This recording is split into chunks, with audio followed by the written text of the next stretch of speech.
హల్లెలూయా. మన ప్రభు అయిన యేసుక్రీస్తు నామమున ఈ ఉదయకాలపు ఆదివార శుభాలు తెలియచేస్తూ పరిశుద్ధ కూటానికి మిమ్మల్ని అందరినీ కూడా ప్రేమతో ఆహ్వానిస్తూ ఉన్నాం. మనందరము ప్రార్థన చేయటం ద్వారా ఈ కూడికను ప్రారంభించుకుందాం. అందరూ ప్రార్థనలో సహకరించవలసిందిగా మనవి చేస్తూ ఉన్నాను. ప్రార్థన. మమ్మల్ని అతి మిక్కిలిగా ప్రేమించిన మా ప్రియ పరలోక ప్రభువా, సర్వశక్తి గల మా తండ్రి మహోన్నతుడా, నీ ఘనమైనటువంటి పరిశుద్ధ నామమునకు వందనములు, కృతజ్ఞతలు, స్తుతులు, స్తోత్రములు అర్పిస్తూ ఉన్నాం. అయా, ఇదిగో తండ్రి, భయంకరమైనటువంటి పరిస్థితులలో నన్ను మమ్మలను మీ అపారమైనటువంటి కృపచేత దాచి కాచి కాపాడుతూ ఆదరిస్తూ స్వస్థపరుస్తూ బలపరుస్తూ నడిపిస్తూ ఉన్నటువంటి దేవాతి దేవా, నీకే వందనములు, కృతజ్ఞతలు, స్తుతులు, స్తోత్రములు చెల్లిస్తూ ఉన్నాం. ఈ కరోనా వ్యాధి నుండి ప్రభువా సర్వ మానవాళిని మీ యొక్క దక్షిణాస్తంలో సంరక్షించి దేవాని దక్షిణాస్తముతో స్వస్థపరచమని ప్రార్థన చేస్తూ ఉన్నాను. ఎందుకంటే నీ వలన మాత్రమే ఈ వ్యాధి నయం చేయడానికి ప్రభువా వీలునవును తండ్రి. కనుక నీ సర్వశక్తి గల నామంలో ఈ వ్యాధి నుండి ప్రభువా ప్రపంచాన్ని రక్షించమని స్వస్థపరచమని వేడుకుంటున్నాము. నీకు స్తుతులు నాయన. దయగల మా తండ్రి, ఈ ఆదివారమున నీ సంధిలో కూడుకుని నీ స్తుతించి ఆరాధించి మహిమపరిచేటువంటి భాగ్యము మీరు మాకు దయచేసినందుకై నీకు వందనములు అర్పిస్తూ ఉన్నాను తండ్రి. ఎంతమంది అయితే ప్రభువా ఈ యొక్క యూట్యూబ్ ద్వారా నీ యొక్క సన్నిధిని అనుభవిస్తూ ఉన్నారో, నేను ప్రార్థిస్తూ ఉన్నారో, నేను స్తుతిస్తూ ఉన్నారో, ఆరాధిస్తూ ఉన్నారో, అట్లాగే నీ వాక్య ధ్యానమును దేవా వాక్య పఠనము చేస్తూ ఉన్నారో, అట్టి బిడ్డలందరి కొరకై నీకు స్తుతులు స్తోత్రములు నాయన. ఈ యొక్క యూట్యూబ్ ద్వారా మీ నామానికి మహిమ తెచ్చుకుంటున్నందుకు కూడా నీకు వందనాలు అర్పిస్తూ ఉన్నాను తండ్రి. అనేక మంది ఈ యొక్క వాక్యము ద్వారా మేము ఆదరించబట్టకును దేవా నిజమైనటువంటి క్రైస్తవ జీవితాన్ని కలిగి ఉండుటకును నీ కృప మాపై అధికముగా దయచేయమని ప్రార్థిస్తున్నాను. పరిశుద్ధాత్మ దేవుడా, ఈ కొడుకును నీ పాదాల చెంత పెట్టి విజ్ఞాపన చేస్తున్నాను. మీరే సర్వశక్తిమంతుడు గనుక నడిపించమని విజ్ఞాపన చేస్తున్నాను. సమయోచితమైన జ్ఞానమును నీ వాక్యపు యొక్క నాయన దీవెనలు మీరు మాకు అనుగ్రహించండి తండ్రి. నిలబడిన నీ దాసుడు నిరుక్తుడు దైవా, మీరు నాయన సర్వశక్తి కలిగినటువంటి మహోన్నతమైనటువంటి కృపగల దేవుడు తండ్రి. నీ వాక్కు మాకు దీవెనకరము ఆశీర్వాదకరము ప్రభువా. నీ మాటలు మా మధ్యన వర్ణించి మీ నామానికి మహిమ తెచ్చుకోండి తండ్రి. ప్రత్యేకంగా ప్రభువా ఈ కూడికంతటిలో తోడై నడిపించమని యేసయ్య పరిశుద్ధ నామంలో ఈ మనవులు అడుగుచూ ప్రార్థిస్తూ ఉన్నాము తండ్రి. ఆమెన్. సైన్య కీర్తన పుస్తకంలో నుండి 377వ కీర్తన పాడుకుందాం. హల్లెలూయా. ప్రభు నామన స్తోత్రాలు. గడిచిన పరిశుద్ధ కూటమి నుండి ఈ పరిశుద్ధ కూటమి వరకు తన అపారమైన ప్రేమలో భద్రపరిచి కాపాడి దీవించిన దేవాది దేవునికి వందనాలు చెల్లిస్తున్నాను. మరి మన ఈ నాటి కూటాన్ని రక్షణ సైన్య కీర్తన పుస్తకం నుండి 373వ కీర్తన పాడుట ద్వారా ఈ కూటాన్ని ప్రారంభం చేసుకుందామండి. దయచేసి నాతో కూడా మీరు కూడా సహకరించవలసిందిగా మనం చేస్తున్నాం. క్రీస్తు యోధులారా యుద్ధమాడుడి, క్రీస్తు శిల్వ మీరు పట్టి గెలువుడి. మన రాజు క్రీస్తు దండు నడుపును, చూడు మాకు ముందు క్రీస్తు ధ్వజము. క్రీస్తు యోధులారా యుద్ధమాడుడి, క్రీస్తు శిల్వ మీరు పట్టి గెలువుడి. మన రాజు క్రీస్తు దండు నడుపును, చూడు మాకు ముందు క్రీస్తు ధ్వజము. క్రీస్తు వీరులారా యుద్ధమాడుడి, క్రీస్తు ధ్వజమెత్తి జయమందుడి. ఇహ రాజ్య కీర్తి వాడిపోవును, క్రీస్తు రాజ్యమైనా నిత్యముండును. సాతనాధిపత్య ఆగిపోవును. క్రీస్తు దివ్య సభ లోకమందును క్రీస్తు వీరులారా యుద్ధమాడుడి. క్రీస్తు శిల్వ మీరు పట్టి గెల్వుడి. ఓ జనంబులారా వచ్చి చేరుడి. జయ కీర్తనంబు ఎత్తి పాడుడి. కీర్తి స్తుతి గాన మెన్నాడుండును మన క్రీస్తు రాజు నిత్య మేలును. క్రీస్తు వీరులారా యుద్ధమాడుడి.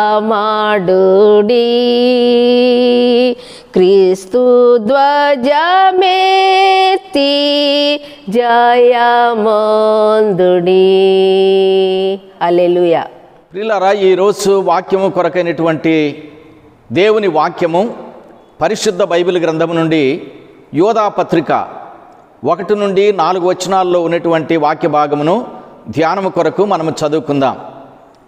పరిశుద్ధ బైబిల్ గ్రంథము నుండి యోధా పత్రిక 1 నుండి 4 వచనాల భాగాన్ని చదువుకుందాం. పరిశుద్ధ గ్రంథం నుండి యూదా రాసిన పత్రిక 1 నుండి 4 వచనములు. యేసుక్రీస్తు దాసుడును యాకోబు సహోదరుడనైన యూదా తండ్రి అయిన దేవుని యందు ప్రేమింపబడి యేసుక్రీస్తునందు భద్రము చేయబడి పిలువబడిన వారికి శుభమని చెప్పి వ్రాయునది. మీకు కనికరమును సమాధానమును ప్రేమయు విస్తరించునుగాక. ప్రియులారా, మనకందరికీ కలిగేడు రక్షణను గూర్చి మీకు వ్రాయవలనని విశేష శక్తి గలవాడని ప్రయత్నపడుచుండగా పరిశుద్ధులకు ఒక్కసారే అప్పగింపబడిన బోధ నిమిత్తము మీరు పోరాడవలనని మిమ్మును వేడుకొనుచు మీకు వ్రాయవలసి వచ్చింది. ఏలయనగా కొందరు రహస్యముగా జొరబడి ఉన్నారు. వారు భక్తిహీనులై మన దేవుని కృపను కామాతురత్వమునకు దుర్వినియోగపరచుచు మన అదిత్యనాథులకు ప్రభువైన యేసుక్రీస్తును విసర్జించుచున్నారు.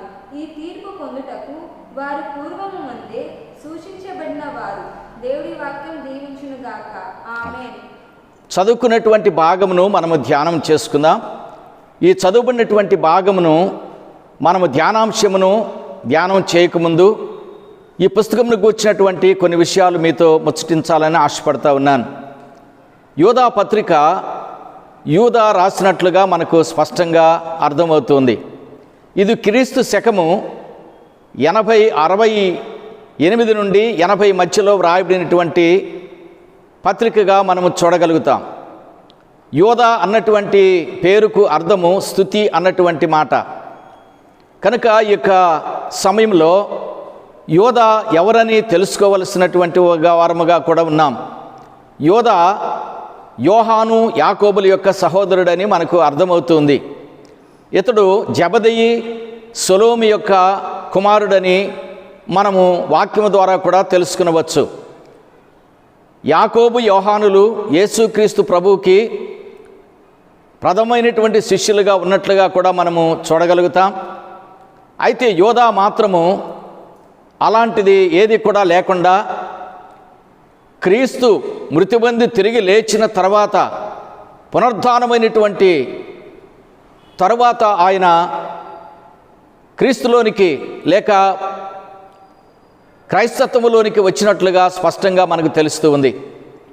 కనుక ఇతడు తర్వాత వచ్చినటువంటి వ్యక్తి అని కూడా మనము తలంచవచ్చు. అయితే ఈ పత్రిక రాయడానికి గల కారణము రక్షణ అన్నటువంటి అంశాన్ని ప్రజలకు అందించాలన్నటువంటి ఉద్దేశంతో అతడు ఈ పత్రికను ప్రారంభించాడు.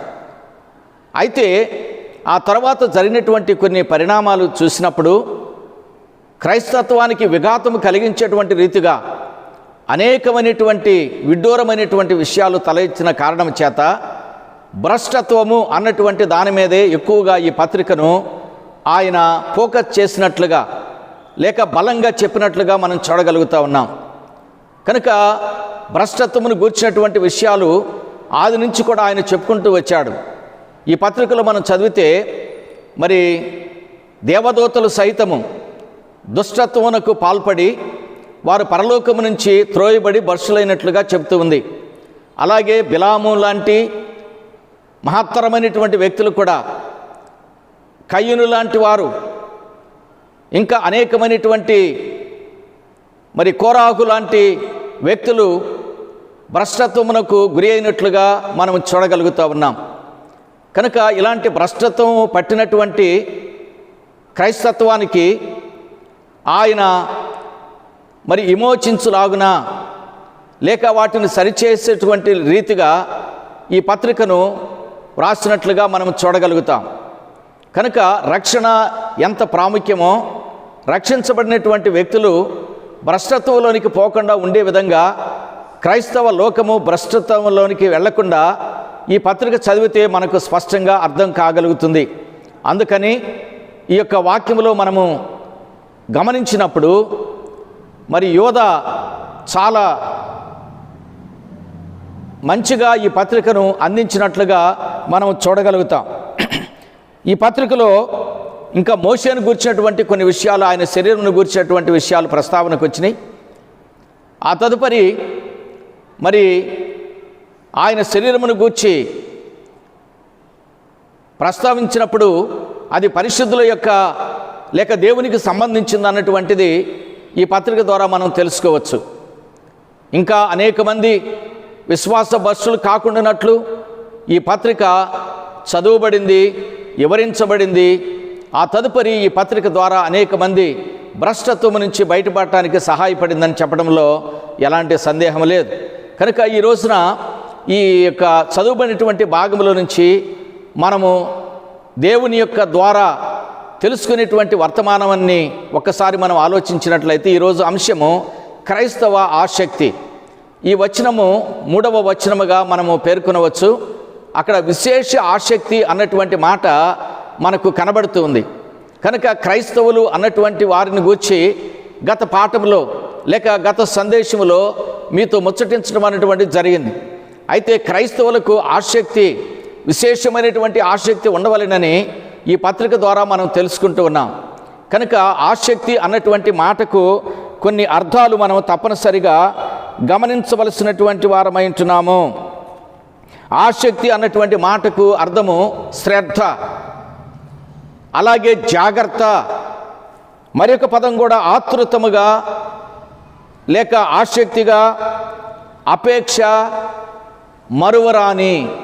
ఇవన్నీ కూడా ఈ విశేష ఆసక్తిని గూర్చినటువంటి విషయాన్ని మనకు తెలియజేస్తూ ఉన్నాయి. కనుక క్రైస్తవ ఆసక్తిని గూర్చినటువంటి ఈ సందేశము మనందరికీ కూడా దీవెనకరంగా ఉంటుందని నేను నమ్ముతూ ఉన్నాను. క్రైస్తవులు ఆసక్తిగా ఉండాలి అన్నటువంటిది మనం నేర్చుకోవలసినటువంటి విషయం. అయితే ఏటి పట్ల మనము ఆసక్తిగా ఉండాలి అన్నటువంటిది కూడా ప్రభువు మనకు చూపిస్తూ ఉన్నాడు.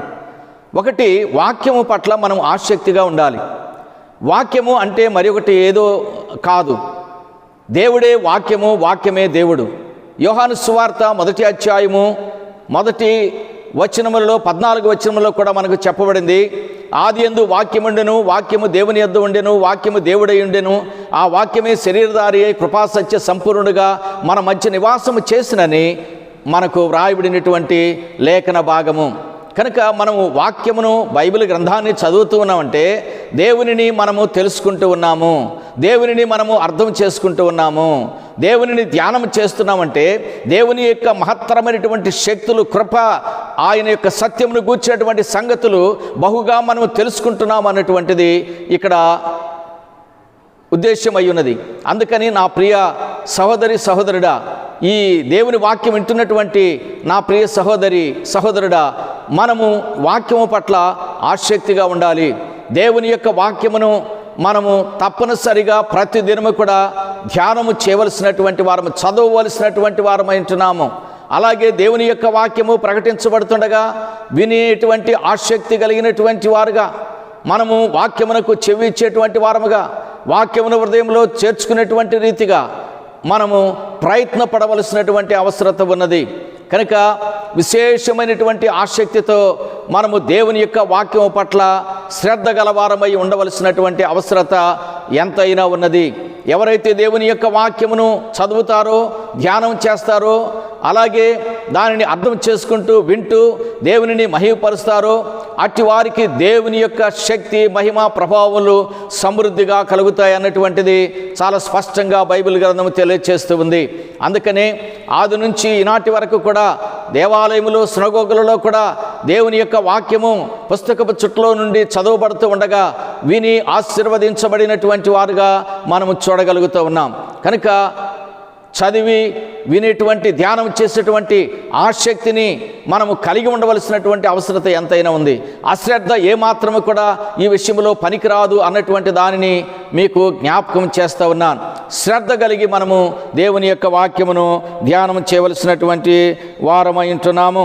కనుక ఈ యొక్క లేఖనములో మరొకసారి మనం చదువుకుంటూ ఉన్నప్పుడు ఈ పత్రిక యొక్క లేక ఈ అంశం యొక్క రెండవ విషయం ఏంటంటే రక్షణ పట్ల ఆసక్తిగా ఉండాలి. ఎందుకంటే ఎప్పుడైతే దేవుని యొక్క వాక్యము ప్రకటించబడిందో, దేవుని వాక్యం విన్నామో, దేవుని వాక్యము పఠించామో, అప్పుడు రక్షణ అన్నటువంటిది మనకు కలిగింది అన్నటువంటి నమ్మక విశ్వాసాలు మనకున్నప్పుడు మనము రక్షించబడినటువంటి వారముగా ఉన్నాం. కనుక మన స్వకీయమైనటువంటి రక్షణను కాపాడుకోవడానికి మనము ఎప్పుడు కూడా ప్రయత్నపడుతూనే ఉండాలి. రక్షణ చాలా చాలా ప్రాముఖ్యము మానవ జీవితంలో. అది కలిగినప్పుడు దానిని గట్టిగా పట్టుకోవలసినటువంటి వారముగా కూడా ఉన్నాము అన్నటువంటి దానిని మీకు జ్ఞాపకం చేస్తూ ఉన్నాను. దానియేలు గ్రంథములో 6వ అధ్యాయము 16వ వచనములో ఉన్నటువంటి ఆ వాక్యములను మనం ఒకసారి జ్ఞప్తికి తెచ్చుకుందాం. అంతటా రాజు ఆజ్ఞేయగా బంట్రోతులు దానియేలును పట్టుకొని పోయి సింహపు గుహలో పడద్రోయగా రాజు, నీవు అనుదినము తప్పక సేవించుచున్న నీ దేవుడే నిన్ను రక్షించునని దానియేలుతో చెప్పాను. కనుక ఇక్కడ మనం చూస్తే దానియేలుతో అంటున్నటువంటి ఆ మాటలు ఒకసారి మనం గమనించినప్పుడు, నీ దేవుడైన యెహోవా నిన్ను రక్షించును, ఆయన మనల్ని రక్షించినాడు అనేకమైనటువంటి విపత్తుల నుంచి, అనేకమైనటువంటి ఇబ్బందికరమైన పరిస్థితుల నుంచి, మరణాంధకారములో నుంచి, శాప పాపముల నుంచి తన కుమారుని ద్వారా మనల్ని విమోచించినటువంటి ఆ రక్షణ ఎంతో గొప్పది అన్నటువంటి దానిని మనం ఎప్పుడు కూడా విస్మరించరాదు. కనుక రక్షణ అన్నటువంటిది మనం సంపాదించుకున్నప్పుడు అది మనల్ని కాపాడుతుంది. కనుక రక్షణ విషయంలో, స్వకీయ రక్షణ విషయంలో అశ్రద్ధ ఏమాత్రం కూడా పనికిరాదు. అది దేవుడు మనకిచ్చినటువంటి గొప్ప భాగ్యముగా ఎంచవలసినటువంటి వారమైంటున్నాం.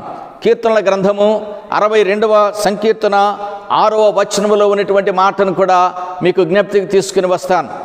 ఆయనే నా ఆశ్రయదుర్గము, నా రక్షణాధారము, నా ఎత్తైన కోట ఆయనే. కనుక ఇక్కడ మనం చూసినప్పుడు ఆ యొక్క రచయిత లేక ఆ గ్రంథకర్త ఏమంటున్నాడంటే, దేవుడే నా రక్షకుడు, యెహోవాయే నన్ను రక్షించినవాడు అని దాని విషయంలో చాలా శ్రద్ధ కలిగినటువంటి వాడుగా దావీదు భక్తుని మనం చూస్తూ ఉన్నాం.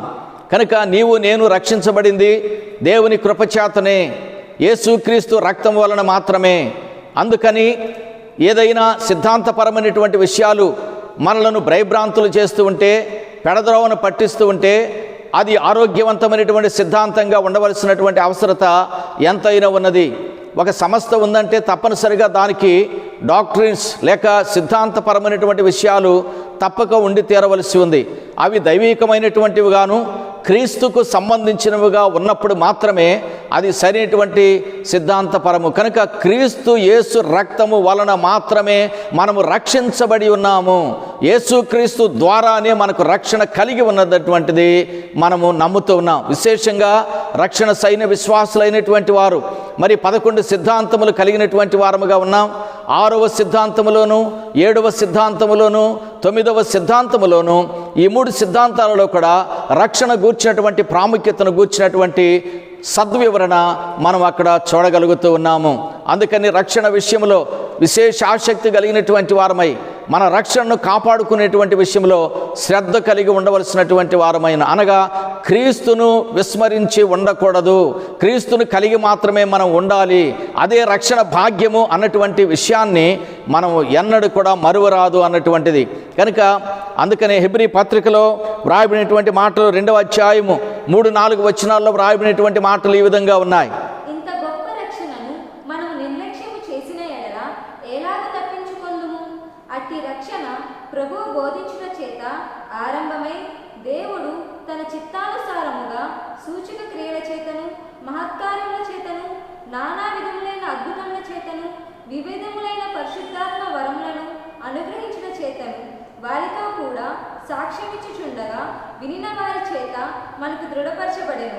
కనుక ఈ ఒక్క వాక్యంలో మనం చూసినప్పుడు పౌలు గారు చెప్తూ ఉన్నాడు, పౌలు గారు వారికి వివరిస్తూ ఉన్నాడు, ఇంత గొప్ప రక్షణను మనము నిర్లక్ష్యం చేసిన యెడల ఏ విధముగా తప్పించుకోగలం అన్నటువంటిది. రక్షణ కానీ పోగొట్టుకుంటే ఇక మనము భ్రష్టత్వములోనికి దిగిపోతాము.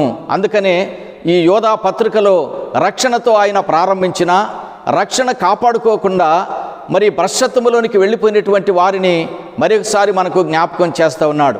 కనుక రక్షకుడైనటువంటి యేసు క్రీస్తు ప్రభు ఎడల మనం ఎల్లప్పుడూ కూడా శ్రద్ధ కలిగినటువంటి వారమై మన స్వకీయ రక్షణను కాపాడుకునేటువంటి విషయంలో చాలా జాగ్రత్తగా శ్రద్ధగా వ్యవహరించవలసినటువంటి వారమైంటున్నామని ప్రభు మరొకసారి మనకు బోధిస్తూ ఉన్నాడు. మూడవదిగా మనము చూసినప్పుడు లూకా సువార్త 22వ అధ్యాయము 44 నుండి 46 వచనాల్లో ఉన్నటువంటి వాక్య భాగమును మనం చూసినప్పుడు ప్రార్థన పట్ల ఆసక్తిగా ఉండాలి. ప్రార్థన పరిస్థితులను మార్చును, ప్రార్థన రక్షించును. ప్రార్థన ఎవరు చేయలేనటువంటి గొప్ప కార్యములు మన కొరకు చేయను. ఇంత బలమైనటువంటి ఆయుధమును గూర్చినటువంటి విషయాన్ని మనం తప్పక పొందవలసినటువంటి వారమై ఉంటున్నాము.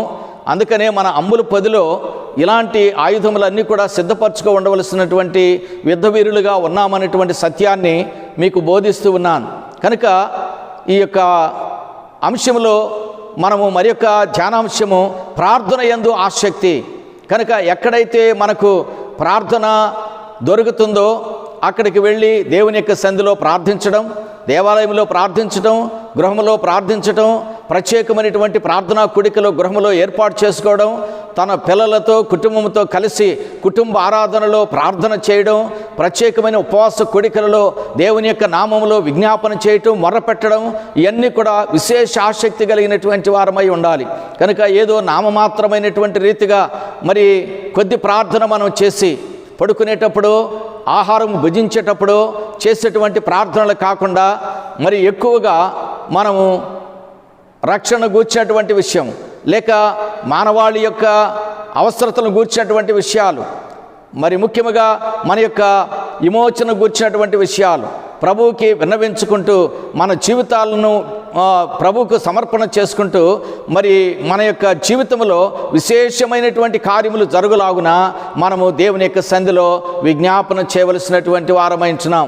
అలాగే చేసినటువంటి వారిని కోకొలలుగా పరిశుద్ధ గ్రంథములో పురుషులను మనం చూస్తాం, స్త్రీలను మనం చూస్తాం, భక్తులను మనం చూస్తాం, మరి సంఘ ప్రజలను కూడా మనం చూడగలుగుతాం.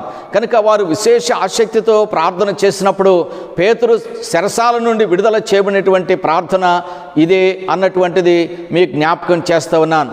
సంఘబిడ్డలైనటువంటి వారులారా, ఈ వాక్యం వింటున్నటువంటి క్రైస్తవ సహోదరి సహోదరులారా, క్రైస్తవులైనటువంటి వారికి విశేషమైనటువంటి ఆసక్తి ఎంతైనా అవసరమైనది. అది వాక్యము పట్ల, మనకున్నటువంటి స్వకీయ రక్షణ పట్ల. మూడవదిగా మనం చూసినప్పుడు మనం నిత్యము చేయవలసినటువంటి ప్రార్థన జీవితానికి మనం ఎంతైనా మరి ముందుకు సాగవలసినటువంటి వారమైంటున్నాం. కనుక ప్రార్థనలో నిర్లిప్తత లేకుండా మరి మోకరించి దేవుని యొక్క సన్నిధిలో కన్నీరు కార్చి దేవునికి మనము మొర్రపెట్టినప్పుడు దేవుడు మన జీవితాల్లో అద్భుత ఆశ్చర్య కార్యములు చేస్తాడు. గొప్ప కార్యములు మన జీవితంలో జరుగుతాయి అన్నటువంటి దానిని మీకు జ్ఞాపకం చేస్తూ ఉన్నాను.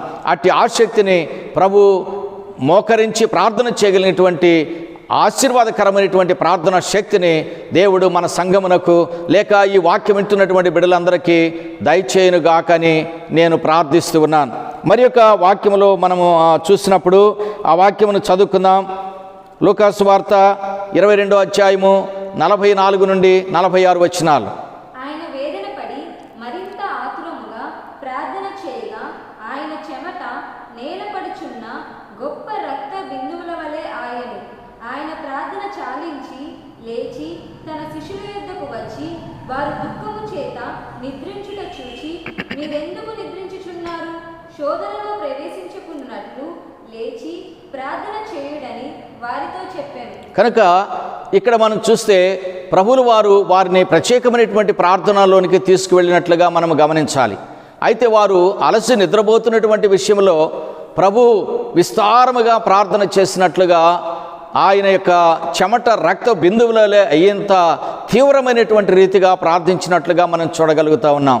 అయితే వారిని మరలా మేల్కొల్పి ఆయన చెప్పినటువంటి మాట ఏంటంటే, మీరు మెలకువగా ఉండి ప్రార్థన చేయండి, ఆసక్తిగా ప్రార్థన చేయండి, శ్రద్ధగా ప్రార్థన చేయండి అని చెప్పాడు. కనుక ఆ రీతిగా చేసినటువంటి విషయం మనము గమనిస్తే అది ఎన్నో అద్భుతాలు చేసేటువంటిదిగా ఉన్నది అన్నటువంటిది. కల్వరి శిలువలో పాపి యొక్క రక్షణ ఈ ప్రార్థన మీద ఆధారపడింది అన్నటువంటిది. తండ్రికి ఏమి చేయబోతున్నాడో చేయవలసినటువంటి పని అంతా కూడా ఆయన సద్వివరముగా మొరపెట్టుకున్నట్లుగా మనం చూడగలుగుతున్నాం. అందుకనే గొప్ప రక్షణ కార్యము జరిగినట్లుగా మనము గమనించాలి. అందుకని ప్రార్థన చేయవాడు రక్షింపబడతాడు అన్నటువంటిది. కనుక నీవు నీ కుటుంబం రక్షణలోనికి రావాలన్నా, ఇతరులు రక్షింపబడాలన్నా వారి కొరకు ప్రత్యేకమైనటువంటి ప్రార్థనలు కూడా మనం చేసినప్పుడు తప్పక అలాంటి రక్షణ భాగ్యం వారికి కలుగుతుంది. అందుకనే మరి ప్రార్థన పట్ల విశేషమైనటువంటి ఆసక్తి కలిగిన వారుగా క్రైస్తవులు ఉండాలి. ప్రార్థనే మన విన్యాసం లేక ప్రార్థనే మన జీవితం అన్నటువంటిది మనము కొనసాగించవలసినటువంటి వారమై ఉంటున్నాము. మరి యొక్క అంశమును గురించి మనము మరి యొక్క వాక్యమును మనం ధ్యానం చేసినట్లయితే యాకోబు రాసిన పత్రిక 5వ అధ్యాయము 17వ వచనములో వ్రాయబడినటువంటి మాట కూడా ఈ విధముగా మనము చూడగలుగుతూ ఉన్నాం. యాకోబు రాసిన పత్రిక 5వ అధ్యాయము 17వ వచనం.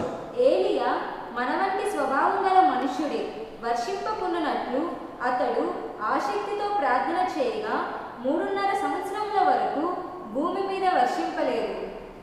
కనుక ఈ వాక్యంలో చూసినప్పుడు మరి కరువు కాటకాలతో ఉండగా వర్షము కొరకైనటువంటి ఎతుకులాట లేక పైకి చూడడం, వర్షం ఎప్పుడు కురుస్తుందా అన్నటువంటి ఆలోచన కలిగి ఉన్నప్పుడు అది ప్రార్థన ద్వారానే సాధ్యమైనటువంటిది. కనుక ఆయన ఆసక్తితో ప్రార్థన చేయగా ఆకాశం వర్షమిచ్చెను, భూమి తన ఫలమునిచ్చెను అని వ్రాయబడింది. కనుక క్రైస్తవులైనటువంటి బిడ్డలు ఆసక్తితో ప్రార్థన చేస్తే జరగనటువంటిది ఏది కూడా ఉండదు అన్నటువంటిది మనము ఈ యొక్క అంశంలో నేర్చుకుంటాం. క్రైస్తవ సోదరి సహోదరుడా, మన ప్రార్థన గొప్ప కార్యములు చేస్తుందని మరోసారి మిమ్మల్ని ప్రార్థనా యోధులుగా బలపరుస్తూ ఉన్నాను. ప్రార్థన చేయాలని మనస్ఫూర్తిగా చేతులెత్తి మీకు బ్రతిమలాడుకుంటూ ఉన్నాను. ప్రార్థించండి, దేవుని యొక్క దీవెన ఆశీర్వాదాలు పొందండి. 4వదిగా చూసినప్పుడు పరిశుద్ధుల పట్ల ఆసక్తి. పరిశుద్ధులైనటువంటి వారు లోకములో ఉన్నారు, ఆనాటి నుంచి ఈనాటి వరకు కూడా ఉన్నారు. కనుక వాళ్ళు ప్రత్యేకంగా దేవుని కొరకు ఏర్పాటు చేయబడినటువంటి వారై మరి తమ పాపములను కడుక్కొని శుద్ధి చేసుకుని మరి పరిశుద్ధులుగా దేవునికి సమర్పించుకున్నటువంటి వారుగా మనకు కనబడుతున్నారు. అట్టివారు సేవ చేస్తూ ఉన్నారు, అట్టివారు ప్రార్థిస్తున్నారు, అట్టివారు వాక్యం ప్రకటిస్తున్నారు, అట్టివారు దేవుని మహిమపరుస్తున్నారు.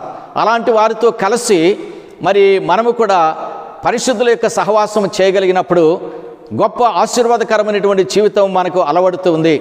ఇక్కడ కొంత ఆగి మీకు ఒక వ్యక్తిని పరిచయం చేయాలని ఆశపడతా ఉన్నాను. తీతు అన్నటువంటి ఒక వ్యక్తిని మనం చూస్తాం.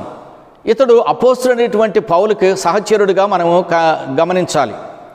ఈ తీతు అనగా బలపరచబడినటువంటి వాడు లేక కాపాడబడినటువంటి వాడు అని అర్థము. తీతు మరి కెత్రు సంబంధించినటువంటి దీవులలో పుట్టినవాడని, ఆ తదుపరి ఇకోనియాలో పుట్టినవాడని కొందరు, ఆ తర్వాత మనము గత పాఠంలో నేర్చుకున్నట్లుగా అంతియోకయలో జీవించినటువంటి వాడని రకరకాలైనటువంటి వ్యాఖ్యానాలను మనము చూస్తూ ఉన్నాం. లేక ఆయన గూర్చినటువంటి కొన్ని పుట్టుక విషయాలు మనము గమనించాలి. అయితే ఇతడు అపోస్తలుడైన పౌలుకి చాలా సహకారిగా ఉన్నట్లుగా మనకు అర్థమవుతుంది. మరి ఆయా సంఘాల కొరకు ఆయన మరి ప్రయత్నపడుతున్నప్పుడు, వెళ్ళటానికి ప్రయత్నం చేస్తున్నప్పుడు మరి ఆయనతో కూడా ప్రయాణం చేసి సహకారిగా ఉన్నట్లుగా మనము గమనించగలుగుతాం. అంతేకాదు సువార్త ప్రకటన జరిగేటప్పుడు అతనికి సహాయకారిగా ఉన్నట్లుగా మనము చూడగలుగుతాం. ఆ తదుపరి మరి ఆయన ఈ యొక్క కొలసీలకు రాసిన పత్రిక రాసేటప్పుడు కానీ, గలతీయులకు రాసిన పత్రిక రాసేటప్పుడు కానీ ఆయన తోడుగా ఉన్నట్లుగా మనము గమనించాలి. అంటే పౌలు గారికి ఎంత సహకారిగా ఉన్నాడు అన్నటువంటిది పరిశుద్ధుల యొక్క సహవాసమును చేరి దేవుని చేత దీవించబడుతున్నటువంటి తీతు యొక్క విషయాన్ని మనము చాలా తీవ్రంగా గమనించాలి. అందుకని పరిశుద్ధుల యొక్క సహవాసము మనలను దైవికంగా నడిపిస్తుందని చెప్పడంలో ఎలాంటి సందేహం లేదు. కనుక ఈ తీతు మరి కొరింథీ పత్రికలు రెండిటిని కూడా చేరవేసిన వ్యక్తిగా మనకు కనబడుతూ ఉన్నాడు. అపోస్తలుడైన పౌలు కొరింథీలకు రాసిన మొదటి పత్రిక కానీ రెండవ పత్రిక కానీ వీటిని ఆయన వ్రాసి మరి ఆ కొరింథీ సంఘానికి పంపేటువంటి విషయంలో ఇతడు ప్రధానమైనటువంటి పాత్రను పోషించిన వాడుగా కనబడుతున్నాడు. ఒకవేళ సకాలంలో దాన్ని అందించకపోయినా తర్వాత అయినా సరే దానిని అందించి ఆ యొక్క సంఘములో ఉన్నటువంటి కొన్ని అవంతరాలను, సిద్ధాంతపరమైనటువంటి విషయాలను పరిష్కరించగలిగినటువంటి ఆ యొక్క దేవుని యొక్క మాటలు అపోస్తలుడైన పౌలు పరిశుద్ధాత్మ చేత రచించబడినటువంటి 2 పత్రికలు కూడా చేరవేయటంలో బహు నమ్మకము కలిగినటువంటి వ్యక్తిగా ఈ రోజున 2 పత్రికలు కూడా బోధించబడుతున్నాయంటే మరి ఆ సంఘానికి కొరింథీ సంఘంలో గొప్ప మార్పులు వచ్చినాయంటే ఈ పత్రిక వలనే. ఆ పత్రిక తీతు ద్వారా మరి అందించబడినటువంటివి కనుక అందించినటువంటి వాడు కూడా గొప్పవానిగా మనం తలంచాలి. కనుక అతడు నమ్మకస్తుడు, యథార్థవంతుడు, భక్తిపరుడు. ఇవన్నీ కూడా ఎందుకు వచ్చినాయంటే మరి అపోస్తలుడైన పౌలు యొక్క సహాయము లేక సహవాసము, ఆయనతో కూడా ఉండడం, ఆ పరిచర్యలో ఉండడం అనేటువంటిది. అంతేకాదు ఇంకా ఆయన చేసినటువంటి విషయాన్ని మనం ఒకసారి గమనిస్తే ఎవరైతే బలహీనులుగా పేదలుగా ఉన్నారో, క్రైస్తవులు కానీ పిలువబడుతున్నారో వారు పడుతున్నటువంటి ఇబ్బందులు, వారికి ఉన్నటువంటి అక్కర్లు, అవసరాలు తీర్చడానికి ఆయన చందా కూడా పోగు చేసినట్లుగా తీతు విషయమై ముఖ్యమైనటువంటి విషయాలు మనము చూడగలుగుతూ ఉన్నాం. కనుక ఇదంతా కూడా పరిశుద్ధుల యొక్క సహవాసము ద్వారా అబ్బినటువంటి దైవీకమైనటువంటి కార్యములు తీతు సంపాదించుకున్నాడు. నా ప్రియ సహోదరుడా, సోదరి, నీవు లోకముతో జీవిస్తున్నావో, నీ సహవాసం ఎవరితో ఉన్నదో, నీవు ఎవరితో మరి స్నేహితులుగా ఉంటున్నావో ఒక్కసారి యోచించుకోవలసినటువంటి అవసరత ఉన్నది. కనుక నీవు పరిశుద్ధుల యొక్క సహవాసమును కోరుకుని పరిశుద్ధులతో నీ జీవించినప్పుడు నీ జీవితం కూడా పరిశుద్ధపరచబడుతుంది. పరిశుద్ధుల యొక్క గుంపులో మనం ఉండగలుగుతాం. పరిశుద్ధులుగా ఎప్పుడు మనము ఆ గుంపులో చేరగలుగుతున్నామో దేవుని యొక్క పరిశుద్ధతలో మనం పాలుభాగస్తులమై ఉండగలుగుతూ ఉన్నాము. అందుకని ఈ వాక్యం వింటున్నటువంటి నీవు నేను కూడా దేవుడైనటువంటి పరిశుద్ధ జీవితానికి ఈ పరిశుద్ధ కూటమిలో దేవుడు మనకట్టి కృప అనుగ్రహించాలని నేను కోరుకుంటూ ఉన్నాను. ఆ యొక్క విషయాన్ని మనం దేవుని యొక్క వాక్యంలో చూడవచ్చు. కొరింథీ 2వ పత్రిక 7వ అధ్యాయము 7వ వచనములో ఉన్నటువంటి మాట కూడా మీకు జ్ఞాపకం చేస్తాను. తీతు రాక వలన మాత్రమే కాకుండా అతడు మీ అత్యాభిలాషను, మీ అంగలార్పును, నా విషయమే మీకు కలిగిన అత్యాసక్తిని మాకు తెలుపుచు తాను మీ విషయమై పొందిన ఆదరణ వల్ల కూడా మమ్మను ఆదరించను కనుక నేను మరి ఎక్కువగా సంతోషించితిని. కనుక తీతు ఆత్మీయ కుమారుడిగా మరి సహచరుడిగా ఆయనకి సంతోషాన్ని కలిగించాడు పరిచర్యలో. అంతేకాదు సంఘము అప్పుడు ఆసక్తిగా ఉన్నట్లుగా ఈ యొక్క వాక్యం వలన మనకు తెలుస్తూ ఉంది. కనుక అలాంటి మరి అన్వేషణ లేకపోతే అలాంటి ఆసక్తి కలిగినటువంటి వారుగా మనము ఉండాలి. ఇతడు పరిశుద్ధుల పట్ల ఆసక్తి కలిగినటువంటి వాడుగా ఉన్నాడు. మరి యొక్క విషయాన్ని కూడా మనము జ్ఞాపకం చేసుకున్నట్లయితే ఒక పాటలో ఈ విధంగా రాయబడింది: సంతోషించరే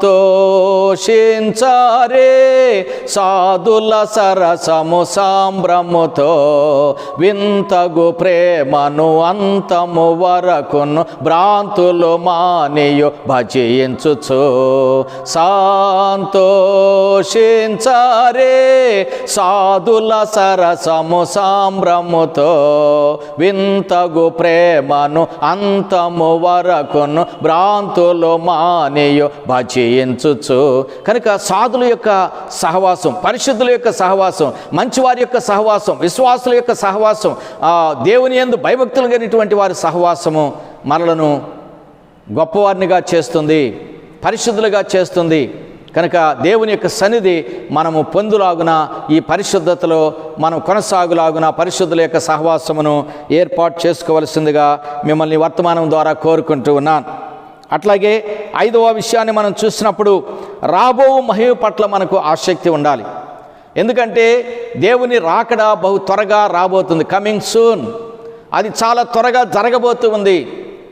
దేవుని రాజ్యములో మహిమా ప్రభావమును గూర్చినటువంటి విషయాన్ని బైబిల్ గ్రంథం చాలా స్పష్టంగా తెలియచేస్తుంది. మహిమతో కూడినటువంటి రాజ్యం అది, ప్రభావముతో కూడినటువంటి రాజ్యం అది. అక్కడ ఆకలి దప్పులు లేవు, శ్రమ లేదు, కష్టము లేదు, సంతోష ఆనందములు కలిగినటువంటి దేశముగా మహిమ మహిమ మహిమ అన్నటువంటి ఆ యొక్క కీర్తనతో దేవునిని స్తుతించి స్తుతి పాటలు పాడుకునేటువంటి మహిమాయుక్తమైనటువంటిది. కనుక ఆ మహిమలో మనం ప్రవేశించలాగున రాబోయేటువంటి వాటిని మనము అపేక్షించాలి, రాబోయేటువంటి వాటి కొరకు మనం ఎదురు చూడాలి, రాబోయేటువంటి వాటి కొరకు మనం నిరీక్షించాలి, రాబోయేటువంటి వాటి కొరకు మనము ఆసక్తి కలిగినటువంటి వారముగా ఉండాలి. కనుక ఈ లోక సంబంధమైనటువంటి విషయాలు మాత్రమే మనస్కరించుకునుక ఆత్మ సంబంధమైనటువంటి విషయాల మీద మనసు పెట్టి మనము ఆ యొక్క రాబోయేటువంటి మహిమను అత్యాసక్తితో కలిగి ఉండవలసినటువంటి వారమని, అత్యాసక్తితో మనం సంపాదించుకోవలసినటువంటి వారమై ఉంటున్నాం అనేటువంటిది మీకు జ్ఞాపకం చేస్తున్నాను. కొరింథీయులకు రాసిన 2వ పత్రిక 5వ అధ్యాయం 2వ వచనములో ఉన్నటువంటి మాటను మీకు జ్ఞాపకం చేస్తాను. మనము దిగంబరులము కాక వస్త్రము ధరించుకున్న వారముగా కనబడుదుము. కాబట్టి పరలోకం నుండి వచ్చు మన నివాసము దీనిపైని ధరించుకొను అపేక్షించుచు దీనిలో మూలుగుచున్నాము. కనుక ఇక్కడ భూమి మీద ఉన్నప్పటికీ కూడా పౌలు గారు దేవుని యొక్క రాజ్యమును గూర్చినటువంటి ప్రస్తావన మాత్రమే హృదయంలో కలిగి, తలంపులలో కలిగి, ఆకాంక్ష కలిగి నిరీక్షిస్తున్నాడు అన్నటువంటిది మనకు అర్థమవుతుంది. కనుక భక్తులు ఈ విధంగానే ఆలోచిస్తారు, క్రైస్తవులు కూడా ఈ విధంగానే ఆలోచించవలసినటువంటి అవసరం ఎంతైనా ఉన్నది.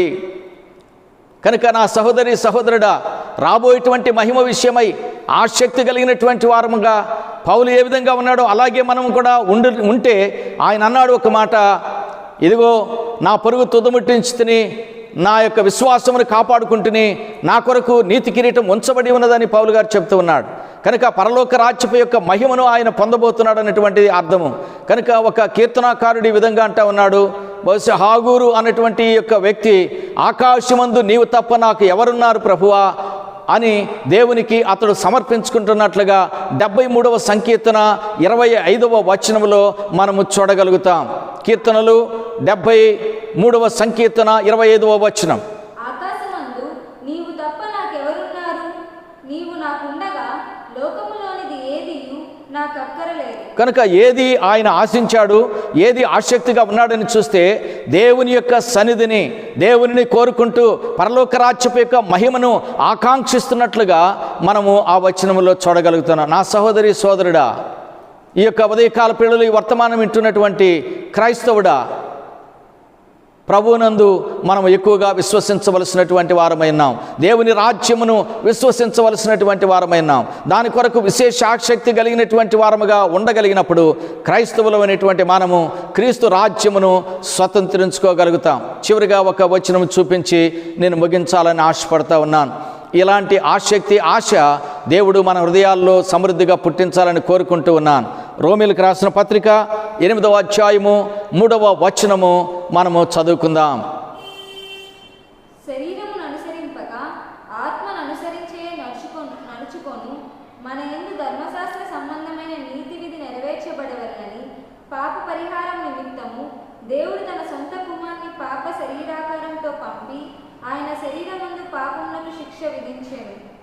కనుక ఈ వాక్యములో మనం చూసినప్పుడు యేసుక్రీస్తు ప్రభులు వారు మన కొరకు చేసినటువంటి ఆ గొప్ప బలియాగమును మనం ఒకసారి తలంచుకుంటే ఆయనందు మనము ఆసక్తి కలిగినటువంటి వారముగా తప్పక మనలను దేవుని వాక్యము ప్రోత్సహిస్తూ ఉంది.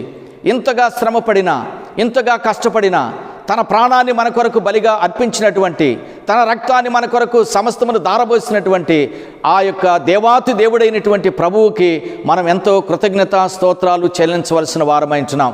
కనుక ప్రభు యొక్క వాక్యములో మనము ఆసక్తి కలిగినటువంటి వారముగా ఉండాలి. ఆ తదుపరి మనం ధ్యానం చేసినట్లు మరి రక్షణ విషయంలో ఆసక్తి కలిగినటువంటి వారుగా క్రైస్తవులు ఉండాలి.